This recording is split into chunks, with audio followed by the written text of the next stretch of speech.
আসসালামু আলাইকুম। অরেঞ্জ কিচেনের পক্ষ থেকে আপনাদের সবাইকে স্বাগত জানাচ্ছি। আপনারা সবাই কেমন আছেন? আশা করছি সবাই অনেক ভালো আছেন। আজকে আমি বিকেলের একটি নাস্তার রেসিপি তৈরি করে দেখাবো। আর এজন্য এখানে আমার লাগবে 4 পিস পাউরুটি আর 2টা ডিম। আর এই নাস্তাটা তৈরি করতে কিন্তু খুবই কম সময় লাগে।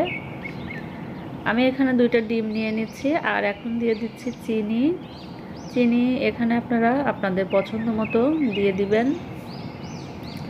এখন ডিমটা খুব ভালোভাবে ফেটিয়ে নিচ্ছি যেন চিনিটা খুব ভালোভাবে গলে যায়। ডিম আর পাউরুটি দিয়ে এই নাস্তাটা তৈরি করতে খুবই অল্প সময় লাগে। আপনারা বিকেলে কিংবা সকালে এই নাস্তাটা তৈরি করে নিতে পারেন খুবই অল্প সময়ে। এখন এখানে আমি অল্প কিছুটা তেল দিয়ে দিচ্ছি। এই পাউরুটিটা ভাজতে অল্প কিছুটা তেল দিলেই হবে। এখন তেলটা খুব ভালোভাবে গরম করে নিয়েছি। এখন ডিমের মধ্যে পাউরুটিটা কোট করে এইভাবে আমি তেলে ভেজে নিব। আমার চ্যানেলে যদি আপনারা নতুন হয়ে থাকেন তাহলে প্লিজ আমার চ্যানেলটি সাবস্ক্রাইব করবেন, আর যারা অলরেডি সাবস্ক্রাইব করেছেন তাদের অসংখ্য ধন্যবাদ। এখন আমি পাউরুটিগুলো এক পাশ হয়ে গেলে উল্টে দিচ্ছি। ঝটপট আপনারা এই নাস্তাটা তৈরি করে নিতে পারেন, আর এটা বাচ্চারা কিন্তু ভীষণই পছন্দ করে। আপনারা চাইলে বাচ্চাদের টিফিনেও এই নাস্তাটা তৈরি করে নিতে পারেন। এখন ভাজা হয়ে গেছে, আমি চুলা থেকে নামিয়ে নিয়েছি। আর এখন আরও যে পাউরুটিগুলো আছে সেগুলো আমি একইভাবে ভেজে নেব।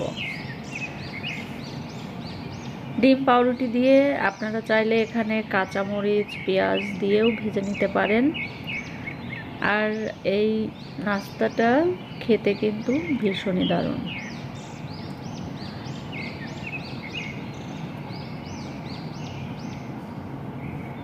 সবগুলো পাউরুটি আমি একইভাবে ভেজে নিচ্ছি।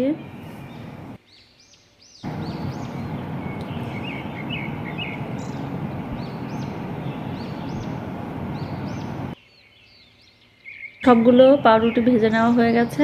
এখন আমি পরিবেশন করে নিয়েছি। দেখতে পাচ্ছেন তো কত সহজেই কিন্তু এই রেসিপিটি তৈরি করে নেওয়া যায়।